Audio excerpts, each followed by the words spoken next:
Well, good morning. My name is Stephanie. Hi, good morning. I usually don't expect a response. It's kind of nice. Good morning. My name is Stephanie. I'm part of the team here at Neighborhood, and we are going through this series called Relationship Killers. And it's been 4 weeks. This is our last week in it. And whether you are an extreme extrovert or a very solid introvert, we all have relationships. We are, in fact, surrounded by relationships. At home, at work, in your neighborhood, extended family, that we all are surrounded by relationships. And when your relationships are good, life is pretty smooth. But if even one relationship in your life is bad, it has the power to just consume us. It's the thing you lie awake at night in bed thinking about. That problem with your boss, or how your in-laws are driving you crazy, or your daughter's boyfriend, or just that roommate that won't do their dishes. I mean, we all have relationships in our lives. And there's a famous quote that says this, that the quality of your life is ultimately determined by the quality of your relationships. That our lives are surrounded by relationships, and that's going to determine if our life is good or miserable. And in every relationship, whether it's with a spouse or a coworker or a friend or even just a neighbor, there's bound to be conflict.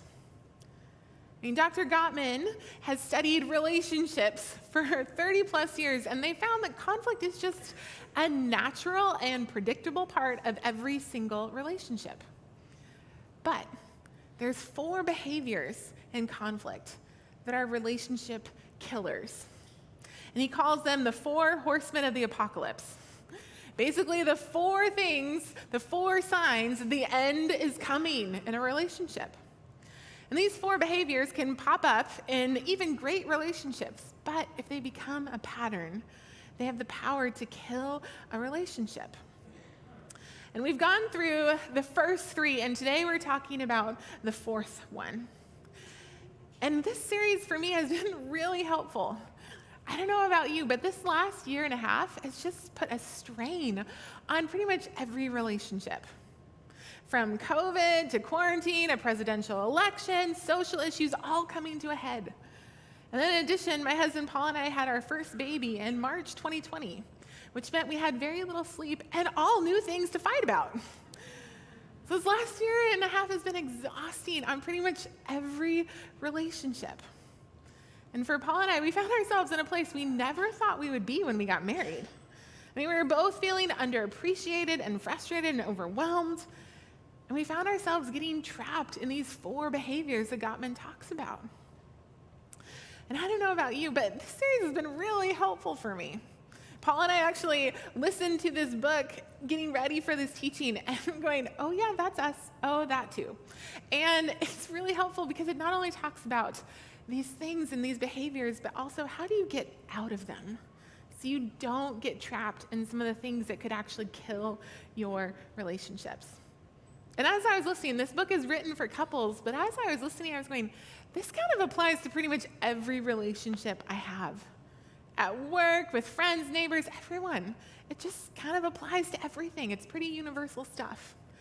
So I found this series really, really helpful. And if you missed the first 3, I'd recommend going back, listen to them online, because it's been a really, really good series. So today, we are talking about the 4th horseman, which is stonewalling. Just shutting people out, cutting people off. Stonewalling. And it's usually the last to appear of the 4 different behaviors. And it's usually last because it takes the negativity of all the other 3 to build up to such a point that shutting down becomes understandable. It's just an out. You just want out. So, to demonstrate or to picture stonewalling, I want you to imagine this scenario. I want you to imagine you're a person that has just put in a grueling 40-hour work week. And then you come home to your spouse and your kids, and you cook dinner, you change diapers, you even coach your kids' soccer team. But it doesn't matter what you do, you still come home to an angry spouse. And it doesn't really seem to make any difference. There's always a problem, and you can't fix it. The target keeps getting moved. It doesn't matter if you've hit the bar. It keeps raising and raising to the point where you come home every day to this. And when you come home to this every day, it doesn't matter what you say or do. It's not going to help. So you just say nothing. Just nothing. So I want you to imagine the other side of this scenario. You've just put in an exhausting day after an exhausting night. You were up at 4 a.m. with your 4-year-old who threw up all over their bed. You had to clean them up, get them back in bed, calm down, and after all of that, you're woken up at 5:30 a.m. by your 2-year-old who's excited to play. And then after that, you get the kids ready, off to daycare, you go to work, you put in all of this effort, you get home exhausted. And then it dawns on you, your spouse slept through the whole thing. And you're furious because you feel like this is not fair. I've been putting in way more effort. They need to step up. So you get home and you have a conversation, and as soon as you start talking, you get this face. Nothing. No empathy, no compassion, no offer to help. You get nothing. And when you're met with that kind of silence, it's infuriating. They said nothing. It's like talking to a brick wall. And you're furious. And the more you talk, the more they pretend like you're not even there, which makes you even madder. And the madder you get, the more they shut you out. And it is infuriating. You try to raise a legitimate issue, and you're met with a brick wall. To the point where you feel like, I'm just giving up too. It's pointless. See, this scenario, this couple is stuck in stonewalling. They're stuck in this vortex where the one that's listening just completely withdraws. They just shut down. They refuse to participate. They look to the side, don't make eye contact, cross their arms, or just purely become unresponsive. Now, to the stonewaller's point of view, it's pointless to respond. And if I say or do anything, it'll probably just make it worse. So it's actually better if I say nothing. It's kind of like pleading the fifth or claiming your Miranda rights, because anything you say or do can and will be used against you. So it's better just to say nothing. Do nothing. Just don't make it worse. For some people, stonewalling just becomes this involuntary reaction to stress, that you just shut down as a way of damage control. That you are being attacked by a monster, it's pointless to engage. All you can do is just try to protect yourself, so you just shut down. You close up. Now, from the speaker's point of view, this stonewaller appears to not even be paying attention, not even listening. And here you are trying to share a legitimate hurt or a problem, and when you're met with that kind of silence, you escalate. It gets worse. You get louder and louder. And the louder you get, the higher you go, the more they seem to shut you out. That you get stuck on this crazy teeter-totter where one person goes up, and when they go up, the other person goes down even more. And you get stuck on this teeter-totter of escalating and stonewalling. And it becomes this vicious cycle that's hard to get out of. And when you're entangled in this kind of conflict, good luck trying to solve whatever problem you were talking about. There's just no way that's going to happen. Because even though the stonewaller might seem like they're not interested, not paying attention, you can pretty much guarantee that their body is in overdrive. The Gottman and his research team found that the first thing you notice is an increased heart rate, increased sweating, more production of the stress hormone, and all of that combined basically impairs your ability to think clearly or to listen. You are in fight or flight mode at that point. It's what's known as emotional flooding. And when that happens, the only thing you can do is attack or be defensive verbally. But any kind of empathy, compassion, positive communication skills, yeah, that's not happening. When you are entangled in this, there's no way you're going to solve a problem in a rational and respectful way. It's like you get caught in this stonewalling vortex. And it can happen in any relationship.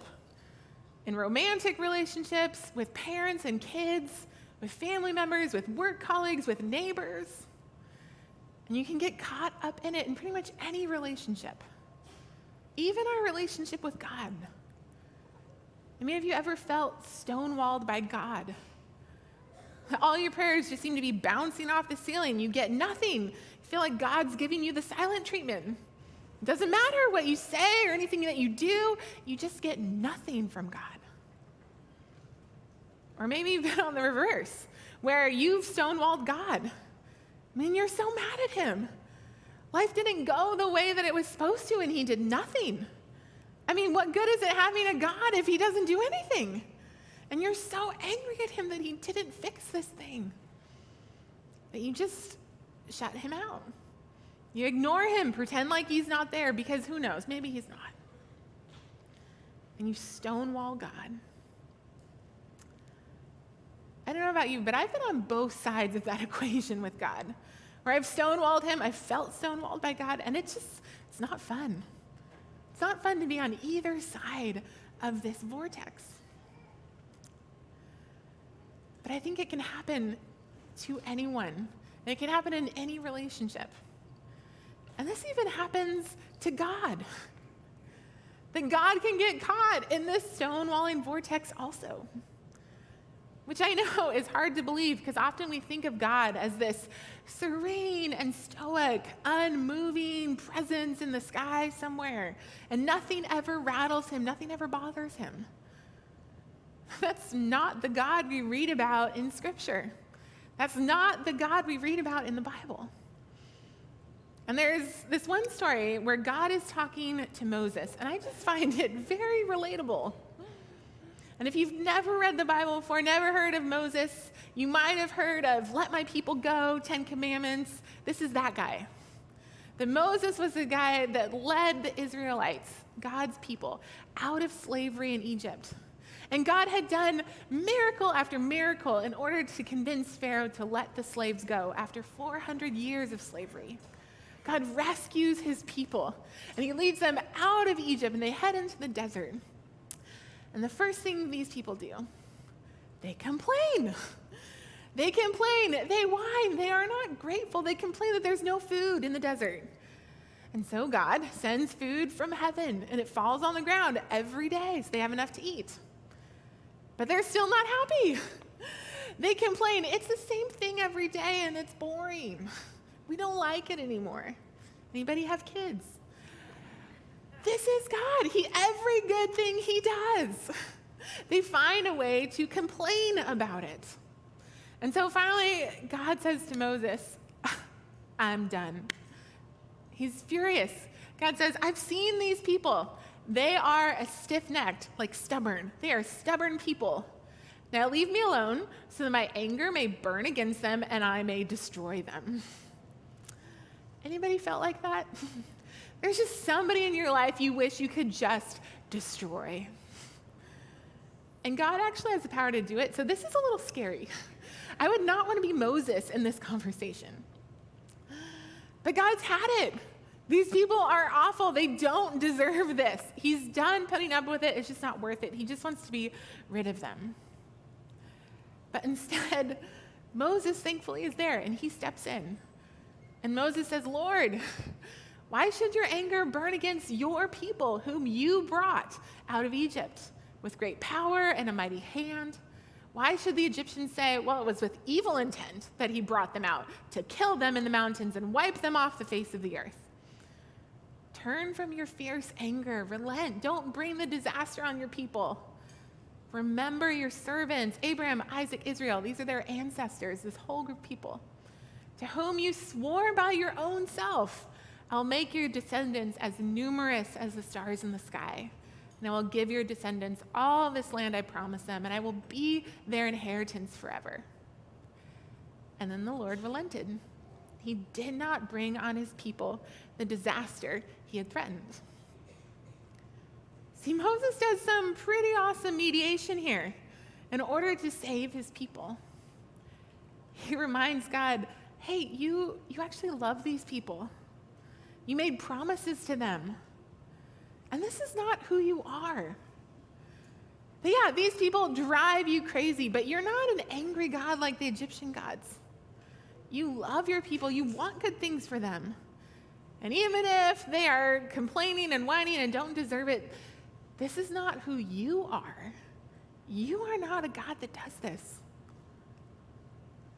And God steps back. And he doesn't destroy them. But then they do the next infuriating thing, because there's always the next thing. And this time God's like, okay, he says to Moses, get going. You and the people you brought up from the land of Egypt, but I will not travel among you. For if I did, I would surely destroy you along the way. And when I read this passage, I thought of this grumpy cat meme. This is God to Israel. Hey, you go for a walk and you go that way. God's like, I can't even be around you right now. And God is so angry, and he has every right to be. With all of their flaws and mistakes and bad decisions, he has every right to stonewall them or completely destroy them. I don't know if you've ever felt that way. Like you are so justifiably angry with someone that imagining a missile hitting their stupid face just makes you so happy.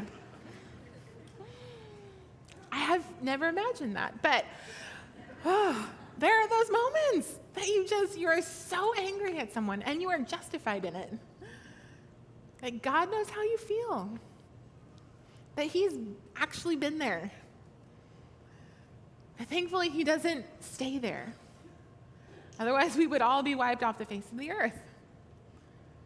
See, God does something different. Instead of acting on his anger, he took a break. He separated himself from Israel for a time. And he listened to a third party. And then he came back. And he tried again. See, God did what Gottman and his research team found is the cure to stonewalling.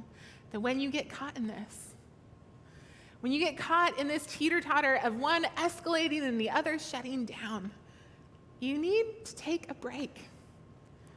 Because one or probably both people are flooded at that point.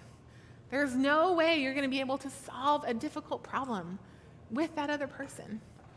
You're just too physiologically agitated to actually do it. So, a good rule to follow, when one person is stonewalling, the best thing you can do is think of a stoplight. And the first part of a stoplight is red. You stop. The best thing you can do when you are caught in the stonewalling vortex is stop talking. Stop. Take a break. Now, this is easier said than done. Because if you are in the middle of a fight and you stop and walk away, it can be interpreted by the other person as giving up or an even greater display of stonewalling, which will probably make them escalate more and it'll make them worse. So if you want to do this, then the first thing you need to do is ahead of time with that other person that you know you're going to have another fight at some point. You just have a conversation and you say, can we come up with a signal that, hey, when I get to this point, I just need a break? Can we come up with some kind of signal, whether that's a word, a phrase, a motion, that just signals, I'm flooded, I want to go take a break. And you can come up with whatever signal you want, just don't, flip each other off and then, walk away. It's probably not going to help. Whatever signal you come up with, try to make it either something silly or something respectful, or something you both decide to respect. That when the other person does this, we'll take a break. So the second thing you do to cure stonewalling, you stop talking, and then you go to the yellow light, which when you see a yellow light, that means not go faster. It means take a break. You break for at least 20 minutes. That's how long it takes your body to reset, to lower your heart rate, get back to zero, get back to a calm place. So take a break for an agreed upon time. If that's 20 minutes, 30 minutes, an hour, 2 hours, just don't wait too long. But take a break.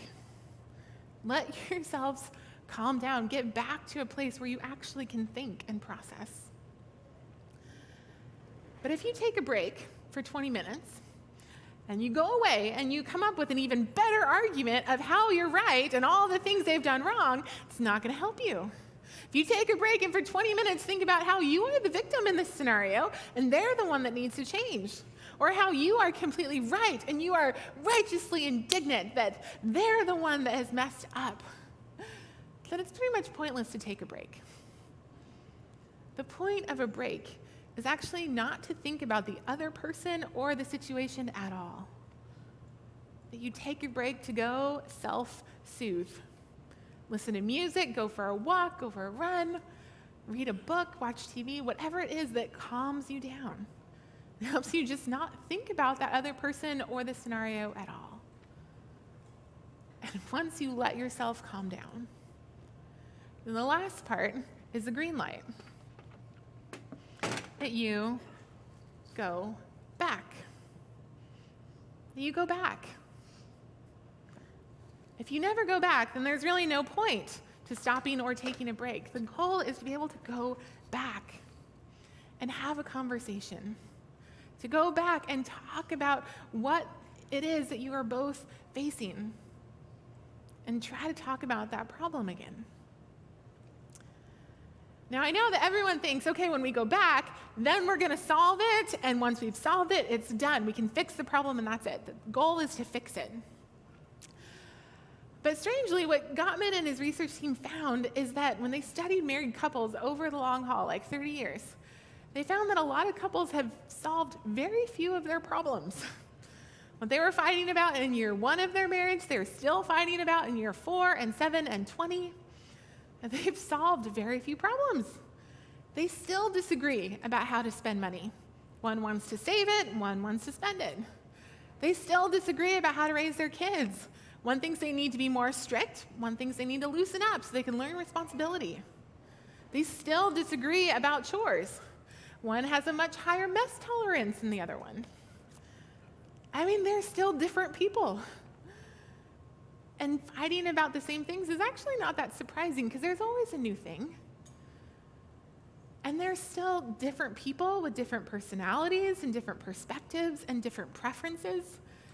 And that's part of who they are, and that's not really going to change.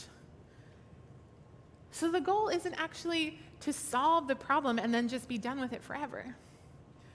The goal is to be able to come to a compromise you both can live with.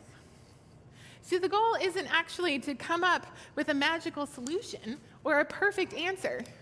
The goal is to be able to come together, to come up with a solution that may not be perfect, but you both can live with it, to come up with a compromise.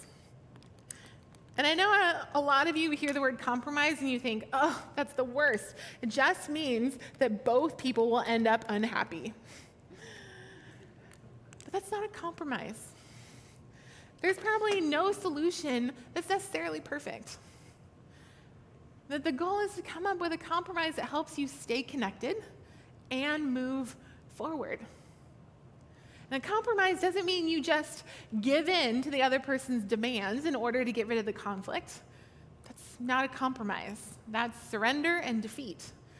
And that's bad for at least one person in the relationship and probably signals the end of a relationship. The compromise means both people together come up with a solution they both can live with. And it might not be perfect, but they both feel heard and valued, and they both participate in the solution. And even if you don't think compromises are great, and even if you think, I'm right, they're wrong, my plan is better, it might be. But even God compromises, which really should blow your mind. Even God, all-knowing, all-perfect, perfect God, even he compromises with people he wants to have relationship with.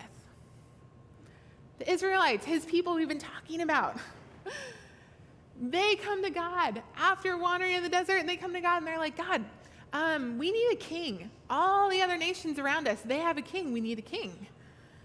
And God says, no, you don't need a king. I will be your king. A human king, they're just going to take your money and send your children off to war. You don't need a king. It's not a good idea. But they whine and they complain so much. And God finally says, okay, you can have a king if I pick him. God said, fine, I will compromise. If you let me be part of this decision, then I'll compromise. See, even if you are perfect and right all the time, just like God, you probably should still compromise if you want to have a relationship with another person. It's just part of every relationship. You find a way that you can come together. And a healthy compromise starts with both people feeling understood. It is really hard to yield to someone when you think they don't respect you, or they don't honor you, or they don't even understand why you're upset.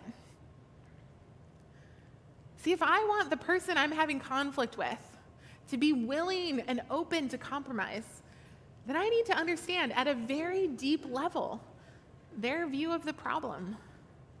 Why is this setting them off? Why do they care so much about this? What's their view of it? What's their perspective? What do they want? What's their dream? And until I can answer those questions, we're unlikely to come up with a compromise that's going to deal with the real issue that we're facing. And I assume that God understood Israel, which is why he compromised.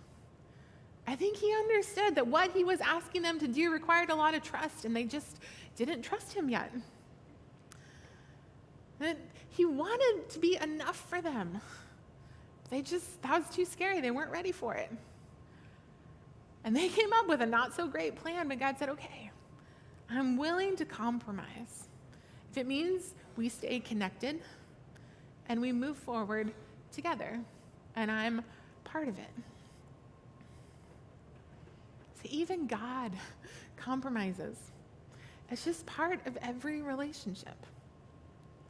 But if you get caught in the stonewalling vortex, the answer isn't just to plow through and steamroll the other person or just leave.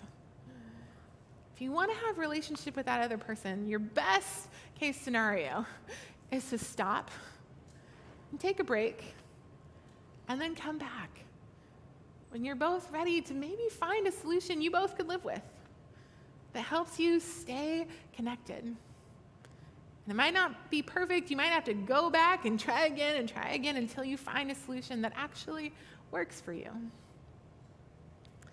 And if that doesn't work, then ask for help. I mean, even God needed Moses to help him get through his anger and not destroy his people. And I gotta think, if God even needed a third party, we all could probably benefit from one as well. But seeking out a friend or a neutral third party or a therapist is actually a sign of health, not dysfunction. And if even God needed that might be the thing that could save our relationships. And I know seeking out somebody that's neutral, not somebody that's going to be like, yeah, you're right. Seeking out somebody that's neutral, that's going to be awkward. I don't want to go to therapy. I don't want to deal with this. But conflict is awkward and you don't want to deal with it, and it's hard and frustrating also. Maybe at least trying it could save your relationship and make it a lot better. I mean, Gottman's research, they found that only about 19% of couples, that's what they studied, only about 19% of couples seek out therapy. But of those that do, 85% report a happy and successful marriage after it. That it works for a majority of couples. And whatever conflict you're in, asking for help could be your way out. It could be the way and the thing that saved your relationship. So you're not caught in that vortex forever. And if you're looking for a neutral third party, you might as well ask God for help. I mean, he knows what's going on and he loves you both. And if you've never asked God for help, it's pretty easy. You just find a quiet place, and in your head or out loud, you just say, God, help me. I can't do this. And you can say more than that, or you could just sit in silence and say, God, what do I do? What are you telling me to do? And then just sit and wait and see if anything pops in your head. See if God brings anything to mind. Ask him, God, what am I ignoring that you want me to face? What relationship in my life needs some work? What do you want me to do about it? And if you're not a Jesus person, not really sure if God exists or not, I mean, still taking some time to reflect on those same questions, it's probably going to help. What are you ignoring that you need to face? What relationship needs some work? What are you going to do about it? And I know it's really hard to find silence in life, to sit and actually reflect and pray. And so I'm going to give you 30 seconds of silence. And I know it's probably going to be awkward because we're not used to silence, but just try it. I'm going to take 30 seconds of silence to just pray and ask God, what's coming up for me? What do you want to bring to mind? And see what pops in your head. And after 30 seconds, I'm going to say a prayer. All right? Okay, I'm going to give you 30 seconds.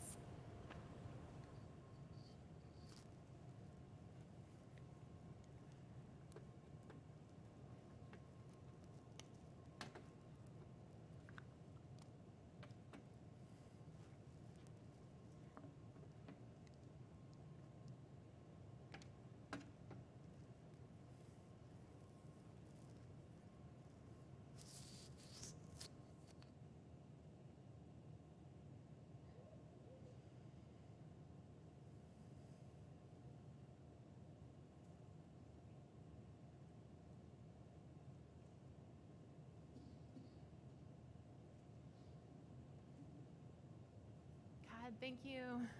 Thank you that you are willing to take a break. You're willing to compromise, to try again, that you don't just leave us and shut us out. God, relationships are really hard. And it's hard to face them, and it just can be so overwhelming. And so I pray that you would go with us into those relationships. That you would show us what you want us to see, that we would see people the way you see them, and that you would soften our hearts towards them. It's so easy to get everything built up to the point of you can't even see that person without being angry. So God, would you heal our hearts? Would you soften them? Would you help us in our relationships to be able to stop and take a break and be willing to try again? And would you use us to find compromises to help everyone move forward? And God, I pray that you would heal our relationships. In Jesus' name, amen. Amen. Thanks, Steph. Such good stuff today. Thank you guys for hanging. Yeah, give her a round of applause. That was so good. Thank you guys for hanging out with us today. Just a couple of reminders before we head out of here. The first thing, if you are here this morning and would love prayer, our prayer team is going to be down to the right of the stage, and we'd love to pray for you this morning. Also, if you'd like to give to the mission of neighborhood, you can do that. There's drop boxes in the back or online. And if you are new with us today, we'd love to say hello and meet you at the Next Lounge on the patio. And don't forget, next week we are starting a new series called Prayer for Everyone. Would love to have you join us for that. And don't forget to hang out with us for all of the fall vibes, party stuff going on. There's food trucks, bounce houses, pumpkin spice lattes, photo booth. Hope you will hang out with us today. Have a great week. We will see you next Sunday.